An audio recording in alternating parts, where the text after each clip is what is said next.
but we only ask them to come up for the show for 3 times every year. But they can come as many times as they want to. A lot of men come every Saturday. But I know if I ask a brother to come 5, 6, 7, 8 times, I'm gonna lose him. God damn. That's dumb funny, man.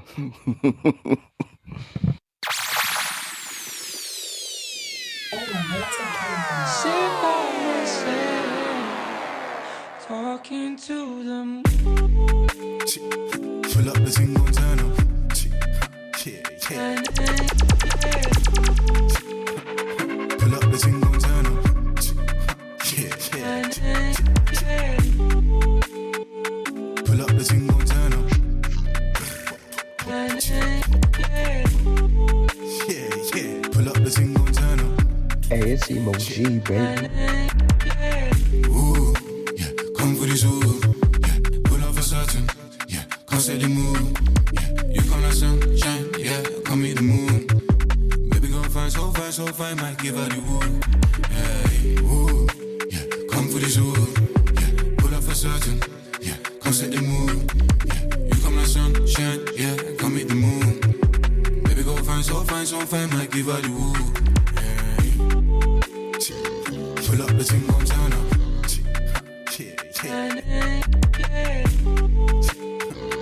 Pull up the thing on turn up.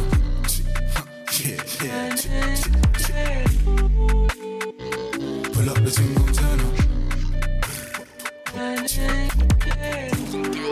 Give me the money, I need them stalling. We see her, I've been squeezing the culture. Leaving the target. Dead man, walking. Gotta stay low cause the people be talking. Demons and goblins. Give me the money, I need them stalling. We see her, I've been squeezing the culture. Leaving the target. Dead man, walking. Gotta stay low cause the people be talking.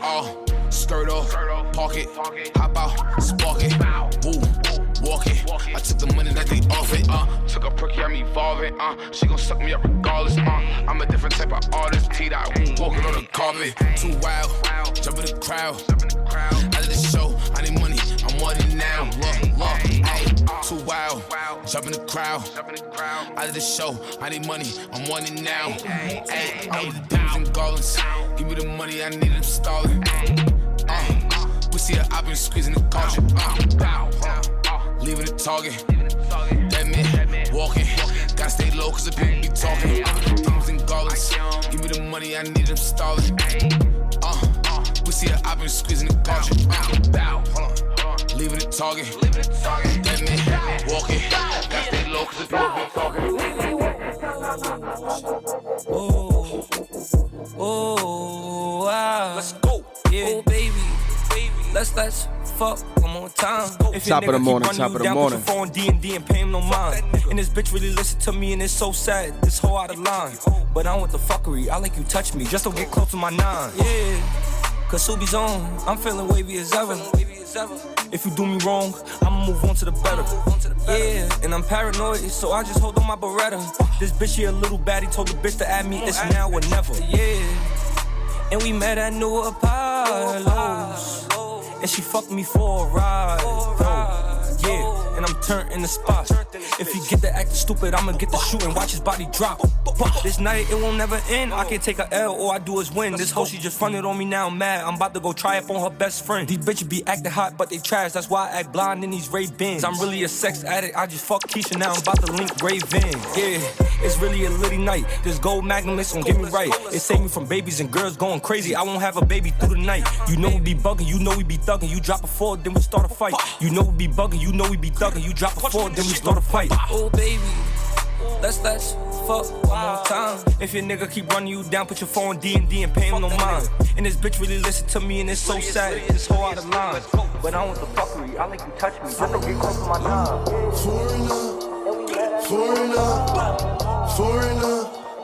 Foreigner, my bitch a foreigner. And she love to fuck, she suck it up, make her fall in love. Put that on her tongue, perky on her tongue. She do them walks for us, make her one of us. They guess I'm smoking, blowing, ice on my neck, snowing. I'm dark skin, glowing, off the perky I'm rolling. Valet, park it, I'm screaming, I'm barking. They like Poppy while you starting. Pop a perk, go retarded. They know I'm wildin', I need that respect. 700 grams, ice up against. Pot smoke, niggas know I'm up next. Drake keep on shooting until it's not left. I'm 823, yeah, I throw up the set. 20 years old, but I move like a vet. Talk out your mouth, you better invest in a vest. Nigga, cause you could get left. Hey, Your bitch is a Florida. A fucking pastor, show a difference between a dog and a master. Lamborghini truck flooring, got your bitch in the back, whoring. She like, Poppy, I adore you. I'm like, baby, I ain't normal. Foreigner, foreigner, foreigner, foreigner, foreigner, foreigner, foreigner, foreigner.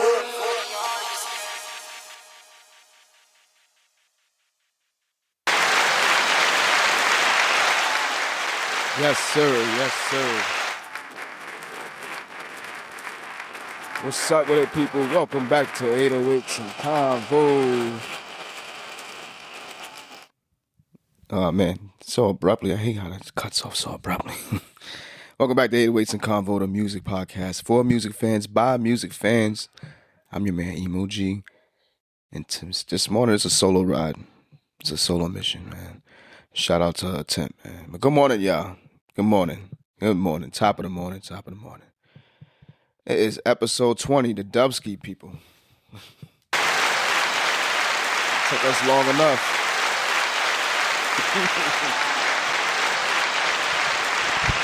Took long enough, goddamn it. It took long enough, man. But we here, episode 20, man. Since I'm by myself, ain't gonna be no monologue. I'm just gonna jump right into it. Let's get into it, man. So there's a rumor moving around the towns that the great one, JAÐ-Z, man, might be planning something major to celebrate the 30th anniversary of his 1996 date. Is that he may have possibly booked two full weeks at the Barclays Center.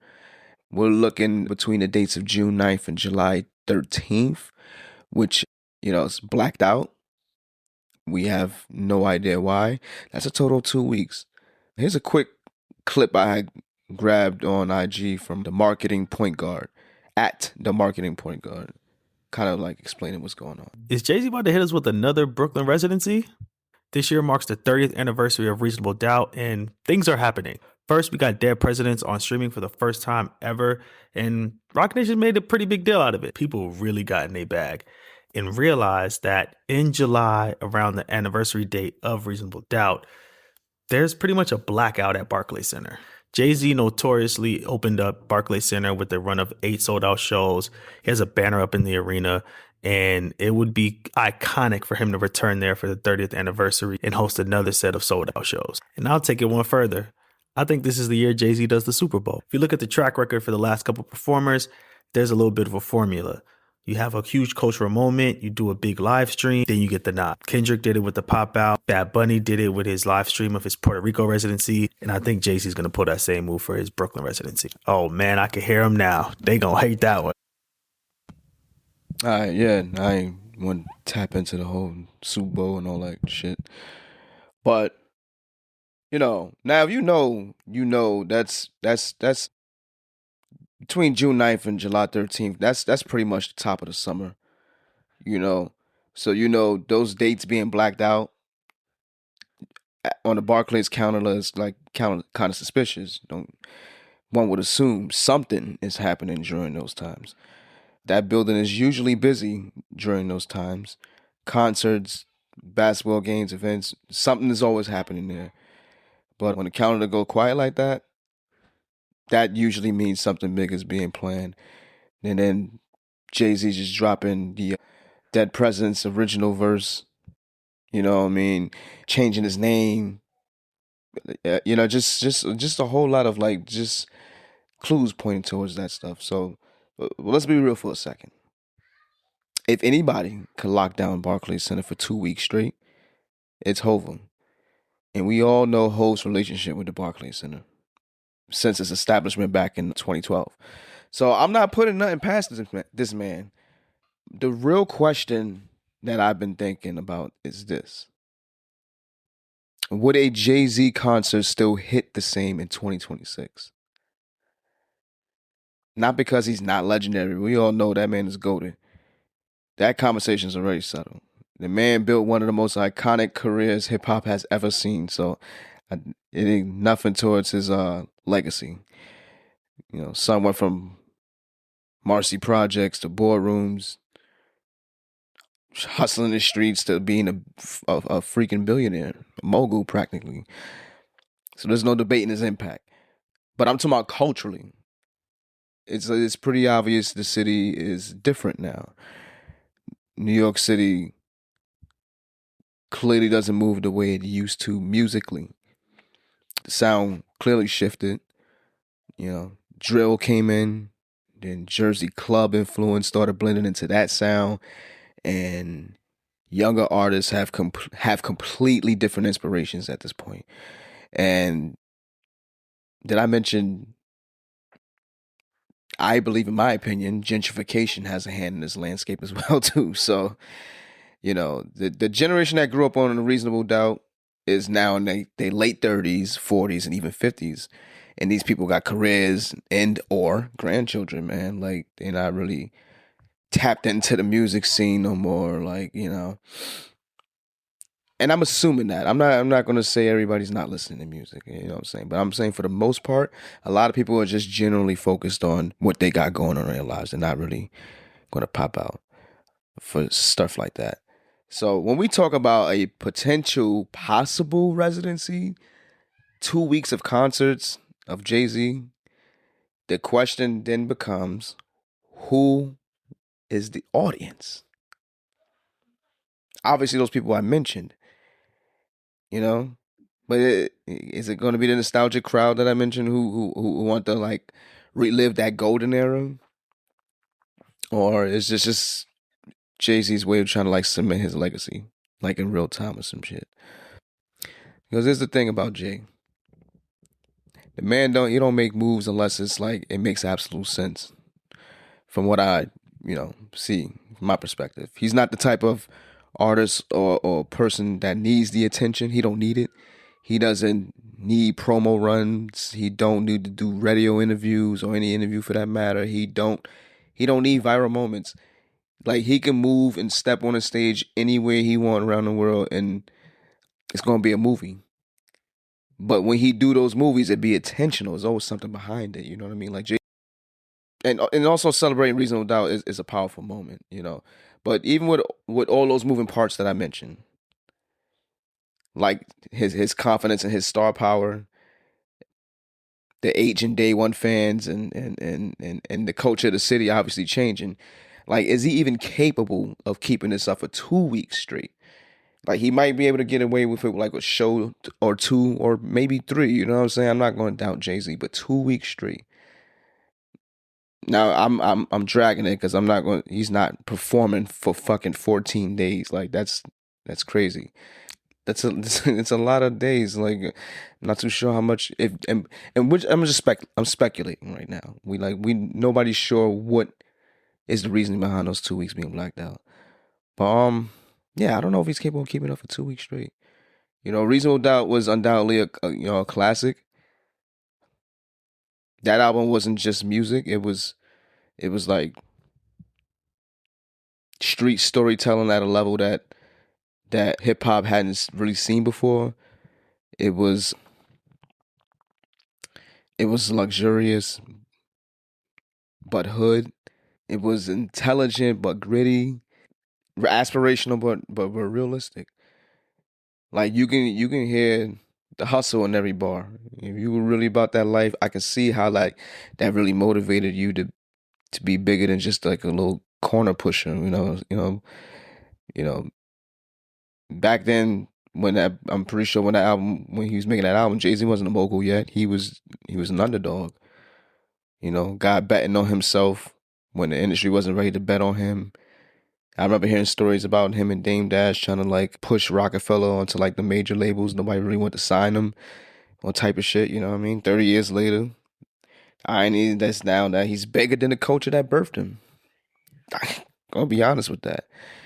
But and that's where it get complicated, because sometimes when artists reach a certain level of success, they almost become like these mythological figures. like they're gods or something like that. Like they're respected, but they're not necessarily relatable to the people anymore. You know what I'm saying? Because they just on a pedestal. They so high up. This man Hove is a billionaire. He married to like one of the greatest R&B singers of all time, Beyonce. He owned pieces of companies, art collections, sports agencies, liquor brands. He doesn't feel like the same guy who was rapping about trying to make it out of Marcy anymore, you know? So if he does these hypothetical shows, because like I said, we're speculating right here. I think the real magic would be if he leaned all the way into the nostalgia of Reasonable Doubt. Like he got to lean all the way into it, not do none of the cool shit or the performative billionaire shit. Like he really got to lean into it. Like he got to lean into it because I feel like that would really sell. Even like this generation of new music listeners and stuff like that. Because I don't really see a bunch of Gen Zers, Gen Alphas going to these shows like that. You know what I mean? Like, and if they do, it won't. I don't think it's gonna be like really genuine like that. Yeah, there's gonna be a few that probably heard the man's music, but I don't think it'll be genuine. And he kind of deserves like some authentic listeners to like really, really, really enjoy and indulge in that moment because that's huge. They're like 30th anniversary, so yeah, man. I don't know. I gotta like go on and on about this, but I really feel like he should lean into the nostalgia, like. Bring out the old producers, the old flows, don't do nothing new. Bring out the storytelling. Probably do some shit like tell a story after each song. I don't know. Shit, maybe even bring out even past collaborative artists from that album. You know what I mean? Like go find them. You know what I mean? Just bring them out on stage. You give people the experience of what 1996 Brooklyn felt like. But if you're a diehard Jigga fan and if you're celebrating Reasonable Doubt, that's not just a concert for you. That's like a time machine. You know, I hope that concert really does happen. You know, just speculation. So, anyway, speaking of New York City, let's move to something that had the entire city scratching its head. Apparently, Zohran Mamdani, who currently serves as our beloved mayor, has made a decision that's raising a lot of eyebrows. He appointed rapper Jim Jones as a New York City marshal, specifically working with NYCHA housing situations. NYCHA is the New York City Housing Authority for those who do not live in New York City. And look, I'm not trying to be disrespectful here. Jim Jones is a Harlem legend in hip-hop, Diplomat Records, the Dipset movement, Icy Skull belts, cultural influence, all of that shit. You know what I mean? But let's be real.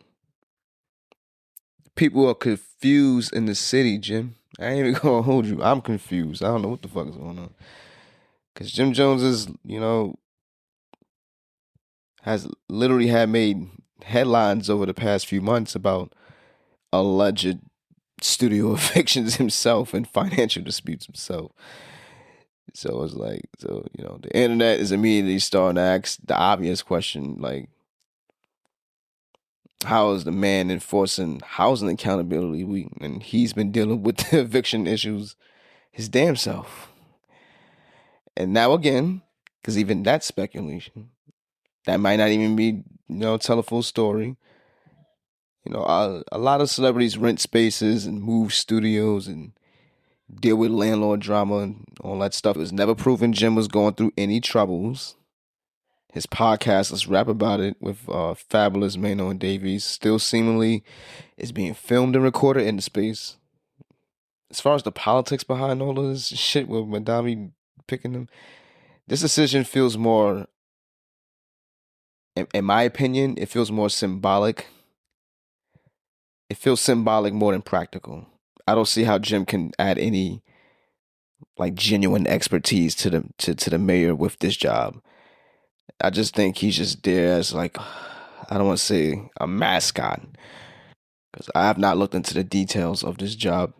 You know what I'm saying? But I don't know. I feel like he's just gonna be more of the face of that department. I don't see what the hell he can possibly do.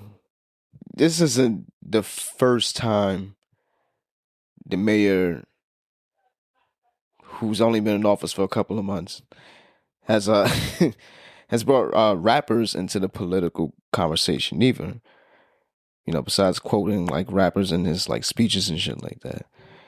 So during his transition team phase, he had rapper My Son working as a criminal justice advisor. Now, My Son actually has a long history of like activism and prison reform advocacy. Yet he also has a rap sheet for armed robbery, in which he served 7 years sentence for, as well as that one at least connects more directly to policy discussions. But does that make him the right man for the job? That's what people started asking whether, well, hell, bullshit. I'm not even going to say people. I'm going to say myself. Now I'm starting to think whether New York politics is becoming too performative at this point. And mind you, I said New York. I meant it as the whole state, not just the city. There's a lot of characters coming out of here. I'm not too sure what's going on. I thought we had healthy water. Like, are we actually solving problems, or are we just blending celebrity with governance? Just because the shit look cool on social media or whatever. Just because it's like relatable to this, to these people in this day and age. I don't know. And listen, I understand the argument from the other side too, because I'm from that my damn self. And when I mean the other side, I mean like NYCHA apartments and shit like that. I'm from that side too. So I get it, And I'm pretty sure these hip hop artists themselves get it. They come from these same communities. They understand the struggles and NYCHA housing developments better than a lot of politicians sitting in offices ever will. Some of these rappers, I know they seen eviction. More than certain they seen poverty. I'm more than certain they seen police interactions, and I'm more than certain they've been victims of this broken system. We all have, you know what I'm saying? I don't understand why the whole title of marshal, of like kicking people out the crib, is crazy. Like, I don't think it's gonna be his job. I think he's just an actual face for it, because I don't see that. Like, bro, you came from that yourself. You understand how hard it gets with people in these neighborhoods. You know what I'm saying? So like, I don't see how you can push for actually getting people out there. Whatever. That's a whole nother conversation itself. I get it could be a powerful tool, but it can be because I feel like you can use music as a sort of a language to be able to communicate to the people in this day and age.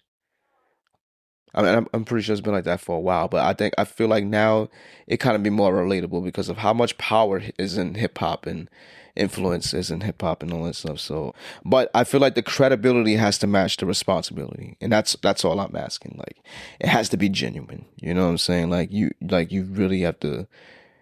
Like, let's not let it be performative. Like, really use your influence, like, to just to push. For change, for better, and all that stuff. Yeah, I really feel like your credibility got to match the responsibility. Appointing somebody to a position connected to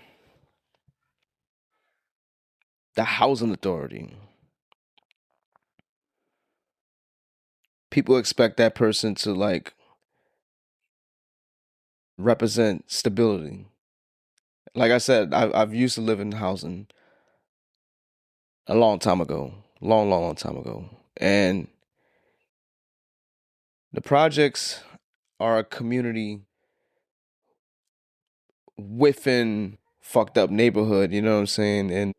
And these buildings themselves, most project buildings are in like the most disgusting state, like the most disgusting conditions, and I'm not gonna really get into all the the specifics and the politics behind all this shit, but like I feel like the people need stability and in those situations. They need somebody to just come in, regulate shit.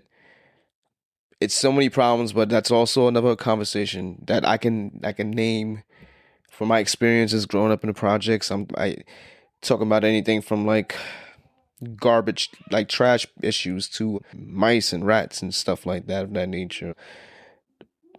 Parks can be more clean, and I'm pretty sure most projects, for the most part, are their night shift employees. They do what they can, you know what I'm saying? But like, I don't know. I feel like they all could be better. I'm going off on a tangent right now. I'm so sorry, but you know, these people need stability. Yeah, because if you're gonna appoint somebody in that position, like they really gotta have to do that job. You know what I'm saying? Not just you don't need a goddamn puppet. You don't need a puppet. Look, New Yorkers, we're brutally honest. We're gonna let your ass know. You know what I'm saying? Like we're gonna let you know. If something don't make no sense, it's tomato, man. We're going to clown it immediately. I promise you that. So right now the city is, it's split between two different people saying, one is this is community representation. You're getting Jim Jones, okay? He's on board. He's pushing that, whatever. And others are probably saying this is political theater. And I feel like I'm more on that side, my damn self. Like, let's stop with the performative politics shit, man. Like, this is it's corny. Like, let's really get some fucking work done. But time will tell which one it actually is. So right now the ball is in the oldest YN's hands. So hopefully all this shit is actually genuine. Real quick. Now let's shift gears to something that's honestly just as disturbing. It's just really disturbing. Recently, a woman in her 30s was taken into custody after allegedly firing multiple shots at the Beverly Hills home of singer Rihanna. Police reports say that the suspect fired multiple shots from a vehicle outside the property. Even one bullet managed to hit a wall on the house. At the time this news was reported, it wasn't sure if Rihanna and her family was even home, but apparently she was home at the time of the shooting. So thank God for Rihanna's safety. That's very unfortunate. I have no idea if it was like, somebody that hated her or, just a fan that was losing their goddamn marbles or something like that. But thank God that like nobody got hurt. Especially Rihanna, you know what I'm saying? Or if the kids were inside, people would have lost their shit without getting that album. It's not funny. It's not it's not funny. But situations like this highlight something that celebrities deal with on a consistent basis, man.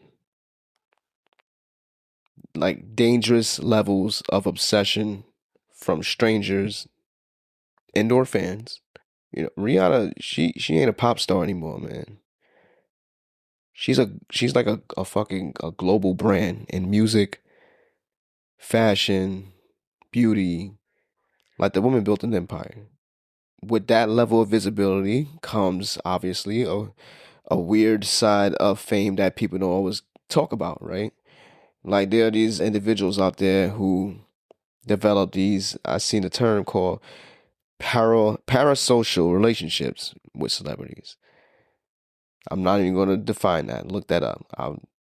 Parasocial relationships. They feel like they know them, like they're connected to them somehow, but it's all one-sided and it's delusional, So that's pretty much the most I'm gonna give you right there. And sometimes when those illusions break, it can turn into anger or instability.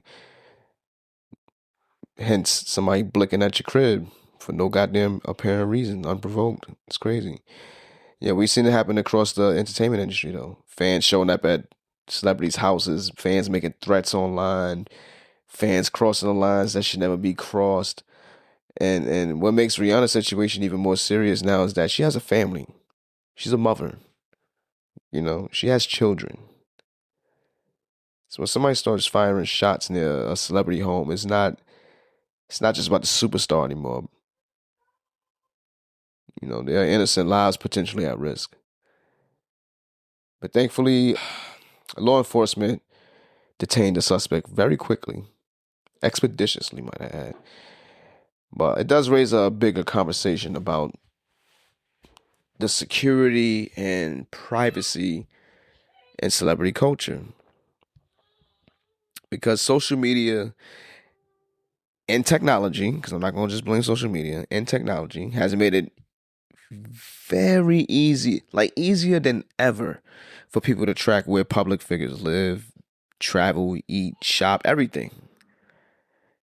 And also, I'm going to blame them. I'm going to blame celebrities themselves, because if you're very aware that you're a public figure of importance, you know what I mean? Like, you might want to be easy on like what you post, or post it, but post it at a different time. They'll post it in real time. That's the craziest shit to do. It's no more mystique anymore. None. I'm going to get right into it. There was a time you wanted to know something about your favorite celebrity, anybody from back in the day. It could have been like it could have been like Will Smith or the Backstreet Boys. I don't know what the fuck, like whatever. You couldn't grab your phone, type in at Will Smith, and find out what the man was doing. Like, no, you just had to wait it out. If the man like says some shit in the magazine, or you caught his new movie or his new album, whatever the fuck, like, it was mystique. You never knew what these people were doing all the time, at all. And that gave it a sense of like, that felt like really celebrity to me. You don't see or hear about them too often, and then when you do, it was just like, oh shit. Like, now I feel like nowadays people are just so quick to, like, if they see a celebrity, it's quick to pull out a phone. Like, there's no like shock factor or nothing like that no more. Like, it's regular to them now. It's so corny. Privacy is practically a thing of the past, man. And, sometimes that can create dangerous consequences, So at the end of the day, people who are obsessed, celebrities are still human beings. Did you know that? Yeah, that's crazy. They bleed just like you do. It's crazy. So they deserve safety the same way anybody else does, and privacy. Celebrities, stop posting every goddamn move. You know what I mean? Or put that shit on a delay. So, so hopefully this situation, it gets handled properly. And thank you, God, that nobody was harmed. Yeah, listen, man. Hip hop started as a voice for marginalized communities. It was street culture, party culture, storytelling culture. Now it touches everything, literally everything. Politics, billion-dollar industries, global influence. Like, you can't even deny hip hop is not like, that shit is everywhere. So in my opinion, the more powerful the culture becomes, the more complicated it gets. Right? Because once money, politics, who and what's authentic, and who or what is, and who is just there to just spectate and just like, just be leeches, like those lines start to blur. And that's where the conversations like this matter. So, we'll all watch hip hop evolve in real time. I'm not too sure if I'm making any sense, but you'll get it out there if you keep listening to it. But we're watching hip hop evolve in real time. Some moments are going to be legendary. Some moments are going to be confusing. And some moments are going to make you sit back and say, what the fuck is going on? And that's the beauty of this culture, man. It's It's beautiful. It's messy. It's unpredictable. And it never stops moving, man. All right.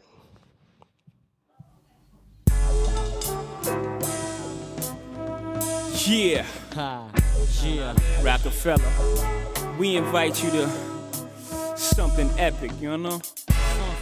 Oh, by the way, We hustle out of a sense of hopelessness. R.I.P. to the late, great, notorious B.I.G., man. Through that desperation, Today's his birthday. we become addicted, sort of like the fiends we accustomed to serving. Where we feel we have nothing to lose, so we offer you, well, we offer our lives. What do you bring to the table? Well, I'm watching every nigga watching me closely. My shit is butter for the bread, they wanna toast me. I keep my head, both of them where they supposed to be. Holes that get you sidetracked and clap from close feet. I don't sleep, I'm tired, I feel wired like codeine. These days a brother gotta admire me from 4 fiends away. My pain, which shit was quick to see. From selling cane to brains was fried to a fricassee. Can't lie, at the time it never bothered me. At the bar, getting my dog on properly. My squad and me lack Yeah. for authority. Like I said, happy birthday to the late, great, notorious B.I.G. I think he would have been like 53, 54 today, something like that. I had to put on hold because, you know, whole reasonable doubt shit. Yo, I was just watching the Melania Trump documentary, and 2 things I noticed, right? First, the doc was filmed like a literal movie. And then I seen that the Rush Hour director, Brett Ratner, was in charge of the doc. So that clears that up. And second, the first lady is fly as hell. I ain't never paid attention to Melania like that, man. I try to stay away from politics, man. But which leads me to ask you guys this question, right? And please don't be biased and too politically charged up in my conversation, because I don't give a fuck about none of that shit, man. Believe me. Let's keep this fun. Who is the most fashion-forward first lady? Michelle Obama or Melania Trump? Do your Googles first before you know what I mean, start pointing the fingers. They both got a different level of fly. But do your Googles first. Tally it up with the fits and your own opinion. Please don't be biased. Y'all know what I mean. Be nice.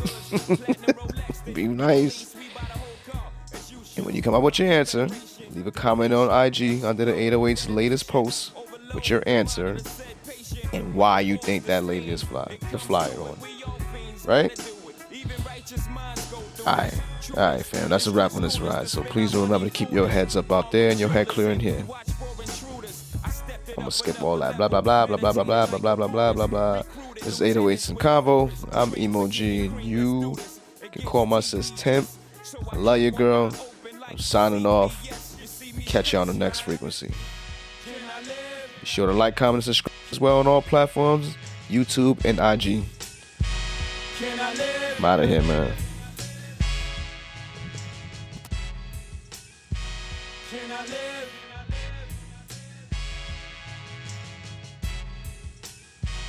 Can I live? Rockefeller, y'all.